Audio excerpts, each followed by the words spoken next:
Here Hi, y'all. I'm here today with Kristie Ahn. She's an alumni of the Stanford women's tennis team, class of 2014, and she's currently ranked in the top 100 of the WTA Tour.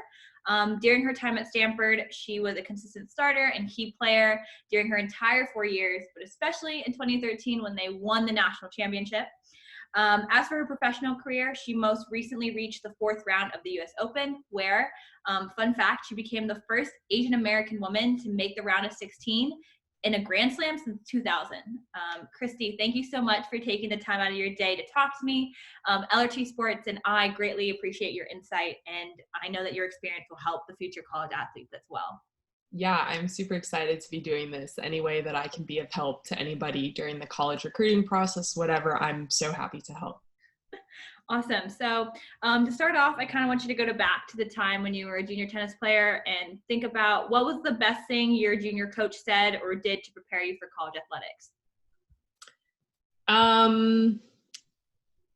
I guess just being ready to take control sort of my own schedule. I mean, when you're going into college, you're only 18 years old, so there's a lot of learning and a lot of life searching to do, and all of a sudden you don't have your parents, just right there with you. So being responsible for your own schedule and learning how to just be more mature at scheduling for sure was like the number one thing, because you're going to have temptations, whatever. You got to make some decisions. You're going to make bad decisions sometimes, but just learning how to balance life is that was number one. Yeah. So when you were going through the whole recruitment process in general, what was the most stressful part for you?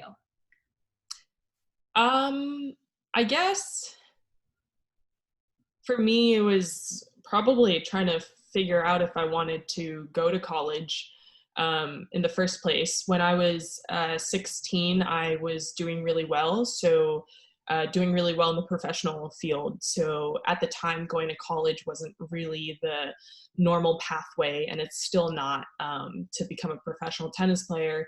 But my parents were adamant about me going to college, getting that 4-year education. But there was a lot of, side talk, a lot of other people saying, no, just turn pro. So for a 16-year-old, that's a lot of pressure of, life decisions. I don't even know what I'm going to eat for breakfast tomorrow morning, much less what I'm going to do in my future. Yeah. So if you could go back in time and change one thing about that process, what do you think what would it be? I mean, it's cliche, but probably just like enjoy it more. I feel like, everything that in the moment just feels like the biggest life decision. And looking back, it's like, it's a stressful, but it's a really special time. You're young, you just, there's so much to see in the world. Like just, I look back and I'm like, oh, I wish I could have just like had a little bit more fun with it, instead of letting it take you over. Yeah. So you talked about how you kind of didn't even know if you wanted to go to college in general, but your parents kind of instilled like, get an education. So as far as academics were concerned, what academics did you keep up in terms of like GPA, ACT, SAT, if they want to play tennis at Stanford? Yeah, I mean, from what I remember, it was like Stanford never put hard numbers, hard cutoffs on anything, but they made sure that you couldn't get C's on your transcript, but making sure that you were taking high level classes, making sure that you had like a well-rounded course load. Some people, they ask you to take more classes if they feel like it's not rigorous enough.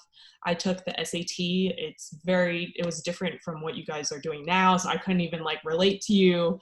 But definitely, it's also about Stanford definitely is not just about numbers, about your GPA, about your SAT score. It's also about what else can you bring to the table, what's going to make you stand out.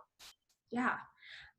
So what advice would you give to tennis players who are going on their official visits? Did you have any red flags you looked out for personally?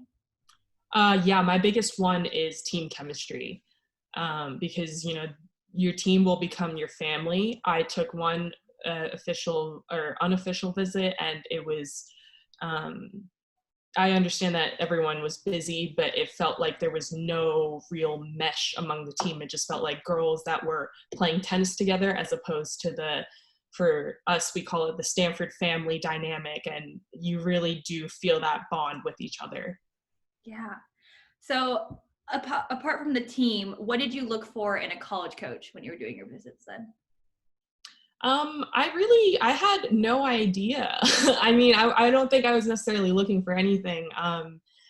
But what made Lily so great is that she went through the Stanford, she went to Stanford as well. So she understands, the course load, she understands the stress that we go through, and her maybe more hands-off approach is definitely one that I think helps us become better individuals and to help us grow into our own.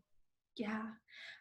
So segueing into like generally, why did you choose to come to Stanford since, you were considering going pro and didn't even know whether or not you wanted to continue with college? What was it about Stanford that kind of made you choose that? Yeah, I grew up on the East Coast, so Stanford wasn't really in the household conversations of college. It was, the Ivy Leagues and whatever. But once, my tennis career started taking off, I wanted to maybe consider schools that had perhaps better tennis programs. And obviously Stanford is like the culmination of athletics and academics. So for me, I wanted to take my visit out there just to see if I fit in, if I like the vibe. And obviously the campus is like the best. And then to go in and hang out with the team, speak with the coaches, I was like, this, if I can, apply and get in, this would be my number one choice. Yeah. So you talked a little about how team chemistry was so important to why Stanford women's tennis is so successful. What do you think makes for a great tennis player and teammate? Yeah, just someone who's really who's gonna put it all out there for you. I think for us, it was the number one thing was no matter how bad of a day you're having, just fake it till you make it, because if you put out bad vibes, it's like a virus, everyone's going to catch it, and all of a sudden there's going to be this negative energy out there on the court. Probably shouldn't say virus now, but this is really bad timing, but that's how I always refer to it.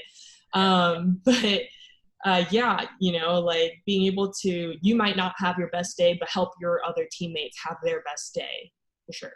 Yeah. So one of those things about team chemistry too is like the discussion about lineups and where people end up playing. How did you guys kind of go about that conversation within the team and with the coaches, and how did you maybe personally deal with that issue? Yeah, our time was really interestingly tough because we had so many good girls on our team. We had Hillary Barté, who was consistently number 5 in the nation, Mallory Burdett, who got up to 60 in the world, Nicole Gibbs, myself, Stacey Tan, who ended up finaling NCAAs. Like that's 5 girls already. So it was very, Nicole and I came in as freshmen together, and we really wanted to help the team. For us, it was a little, we had personal, we wanted to grow personally as well. So trying to balance that with helping the team, they do sometimes clash, and that there were hard moments for that. But overall, we wanted to help the team. Like that was our number one priority for sure. And then we hosted NCAAs at home, and the toughest thing about that was, as you know, Toby Stadium, there's 3 courts in the stadium and there's 3 courts outside. And Nicole and I really wanted to play in the stadium together, and there was a bit of, there were just some issues on that, and it's frustrating, but at the end of the day, we had to trust Lily. We trusted her judgment and what would be the best decision for the team. Yeah. So, and maybe in a case where not Stanford, because obviously not everyone has top 5 caliber players on every team. How much do you think being good and also like being a good tennis player and having good character and being a good teammate kind of play into that decision of lineup? Sorry, can you repeat that? yeah, totally. So like when it comes to making lineup decisions, or just generally how like you would rate someone as a player, how much of being good, like being skill level of being a tennis player, winning matches, etc., versus being a good person, being a good teammate, play into that decision? Yeah, I mean, the balance is so important because you can have really good tennis players coming in, but if they're not good teammates, then it doesn't they won't mesh with the team, and then they might win their singles, but everyone else is not. So finding that balance of people who are going to push themselves personally, but also to like want to grow the team as well. That is just, it's tough to find, it's tough to build. But teaching the freshmen when they come in, especially for tennis, which is an individual sport, but changing that me mindset to a we mindset is so important. Yeah. What's the best piece of advice either Lily or Frankie has Evan given you or the team? Yeah, I'd have to think about that. I don't like, I know Lily drops the knowledge sometimes, but I couldn't say anything in particular. I just remember Frankie would have some like little, he'd be like, ta-da, and we're like, what does that even mean? Like, yeah, I guess, I mean, like in paraphrasing, probably just like take care of yourself. There's Stanford, obviously it's a great place, but it's also very stressful. So making sure that you're taking care of yourself mentally. If you need a break, take one, like it's okay. So in that sense, like, yes, tennis was obviously super important, but the emphasis on, being healthy as a person as well came first. Yeah. So with that part of it, what was the hardest part about being a student athlete at Stanford? Balancing both rigorous academics and athletics. How did you kind of maintain that balance? Yeah, for me, I think actually the biggest issue was like balancing social life as well. They always say it's like the triangle and you have to pick two out of the three. I think sleep is somewhere in there, so maybe it's it's a square or something. Yeah, in the beginning it was tough for me because I didn't have that much time. In high school I was always traveling and stuff, so I didn't get much time to spend with friends. So I would stay up till like 2 o'clock in the morning just talking to people because Stanford's full of amazing people and everyone's got a great story. But then you couldn't function at practice the next day. So learning that balance was really important for me. And then as I got older as well, learning that sometimes writing papers in the mornings, I was more efficient than trying to stay up late, do it at night. So just like little life hacks, I guess. But yeah, it was definitely tough in the beginning. It takes a lot of discipline. But eventually I feel like I got there. You definitely got there, Kristie. Don't worry about that. You The diploma. So more bigger, broader question. What do you say for someone to be a successful college athlete or college tennis player? What are like 3 skills you think they need in terms of personality traits, skills, kind of in general? Yeah, I think you have to have an open mind. I think, even if there's things that you don't agree with, I think trying to absorb as much information and be willing to try something different, because sometimes you're just looking at the small picture and maybe your coach has a bigger picture in mind.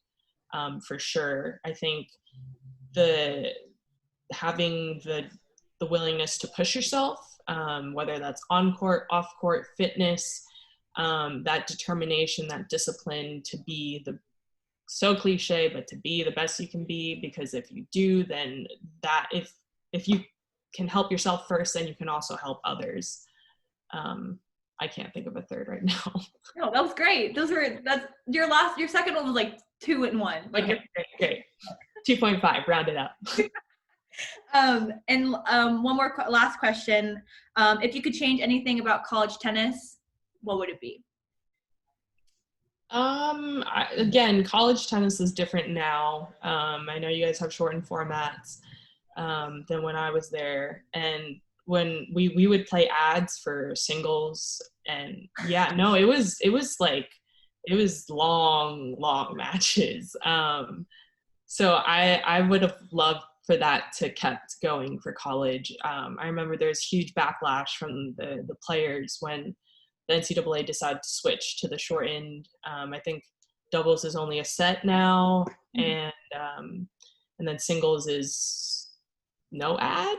Yeah. Or Yeah. that's crazy. I think what makes tennis so special is the ability to dig out those games on those deuce, deuce, deuce, deuce, and then finally you like break. I would just probably crumble under the pressure of no ad and double fault every time. So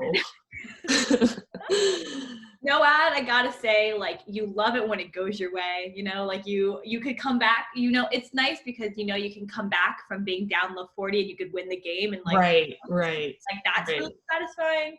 But going back and playing professional, like going back and playing like some of the tournaments in the summer and then they're ad and I'm like, oh my gosh. Oh my Why gosh. does it take so long? I just won 6 points. Like, come on, I already won the game. No. But I'm like, it's interesting how much it's changed between, like, you literally graduated in 2014. That was only 6 years ago, and it's changed so much since then. So it's been interesting to see that transition from into more. And yet, so much has changed, and yet nothing has changed because Stanford still wins championships. Thank you. Okay, so fun questions. What was your favorite memory as a Stanford player, and maybe from some of your favorite traditions that they do? Yeah, one of my most touching stories is actually when I was a freshman, and we were doing, I think, 17s where you run across from sideline to sideline 17 times, and I was having some trouble breathing, so I had to sit out for one round, but then I got back out there. And so at the end, I decided I had to make up the one round that I missed. So I went back out on the line. And as I started running, my whole team ended up joining me, running side to side. And it was just like such a touching moment of like, this is what college tennis is about. You know, this is family, this is teamwork. And that's like, you know, obviously winning a national championship was very special, but to go through that as a freshman, and it was just so eye-opening to me. That's for sure my favorite memory with the team. And then tradition, we have some weird traditions, I'm not gonna lie, but I like the t-shirts probably, where we make a shirt for NCAAs every year. And obviously, true to Stanford's, you know, nerdiness, braininess, we come up with some pretty funny slogans. So to actually collect the t-shirts year after year and just kind of look in my closet and go through them, they're pretty witty and pretty funny. Yeah, I think you missed the year that Lily did the chip on the shoulder. You heard about that one, right? That's not the one. Oh, which one is that? It has a Dorito chip on like the right. I think it was. I'm not kidding. It's literally a Dorito chip on the shoulder. That's incredible. I think it was Lample and Mel's freshman year. I think it was 2016? That's incredible. Yeah. Like a chip on their shoulder. And I'm like, well played. Well played. My favorite's the Lily faces. The 9 faces of Lily, like just. This is a legend for coming up with that. Every year I've been tasked with making the shirt, and like I can't compete with that wittiness of Liz. That girl is something else. She's so funny. Yeah, I love that. That's really cool though. I find it really awesome that Lily also makes us order extra, because then we give it out to like alumni and everything. And so like that's gonna be me in 2 years. Oh yeah. Oh yeah. I have some from before I went into school, and then I have some from after I graduated. My dad loves free t-shirts, so he wears them all the time because they're like extra large because no one else wanted them. Like, it's great. If you weren't playing professional tennis, what would you be doing? Great question, because that's what I think about in my life now. I don't know. I majored in science, technology, and society, so I definitely would be pretty interested in going into some sort of tech. But obviously I've never really like held a job before, so I would need to do a lot of research and sort of do some soul searching there. I think eventually going into some nonprofit work would definitely be something that I'm interested as well. Yeah, I'm also majoring in STS, so I would love if you had a career option in mind, but you know, I'm kind of all over. So The problem with STS is that it's like you could literally do anything, and it's like that's great, but it doesn't help me because I just need one thing, please. I can't do everything. You gotta give me one thing. Truly. Yeah. No, Like just science or technology or society, like can't be all three. Come on. yeah, I'm figuring that out right now. So it's a bit like I'll get back to you with what I actually end up finding. So if you could have a walkout song, I know obviously pros have the like little walkouts they do when they introduce you, but in college, what would have been your walkout song if you had one?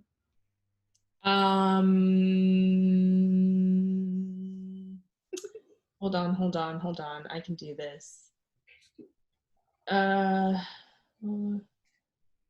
Probably like No Hands by Waka Flame. Like I love that. There's a remix with White Panda and it was called Stereo Hands and it's just the greatest remix I've ever heard. So I can just imagine Lily just being like, okay, here we go. Okay. yeah, sometimes she wasn't too keen on the songs on the team playlist, but yeah, she loved our Emily and Emma are obviously my favorite people, but their music is definitely more of Lily's vibe. And so she was more than happy to have that music. But she told us this year, she was like, you guys, I think you guys need to get more hype. I think we need different music. And I was like, Lily, like, you want us to play rap music? Like, oh my God. That's so funny. I think my senior year, there was the song like I Don't Care by, I don't remember who it was, but it's a super poppy song and she was just jamming to it. It was like her song for the year. It was so great. Okay, and lastly, obviously, you're huge on TikTok. You're hilarious. How do you find your inspiration for your TikToks and what do you love about the platform of it? Yeah, so I was like a lurker for a good year or so. So I collected a lot of audio that I liked, had a lot of ideas. So when I first went public, it was very easy for me to just, I had all these ideas accumulated over the year. And then now it's a little bit tougher just because I like to look for audio and I'm not quite finding it. So it's definitely slowed down. But just relating it to my life, relating it to my friends, tennis, I feel like it can make people laugh during this time. Mm-hmm. Yeah. Well, again, thank you so much, Kristie, for taking the time to do this. LRT Sports and I greatly appreciate all of your insight and experience, and I hope you and your family continue to stay safe and well during this time. I can't wait to see you in person. Hopefully the tour starts up soon when it's safe. Yes, thanks for having me. This was super fun.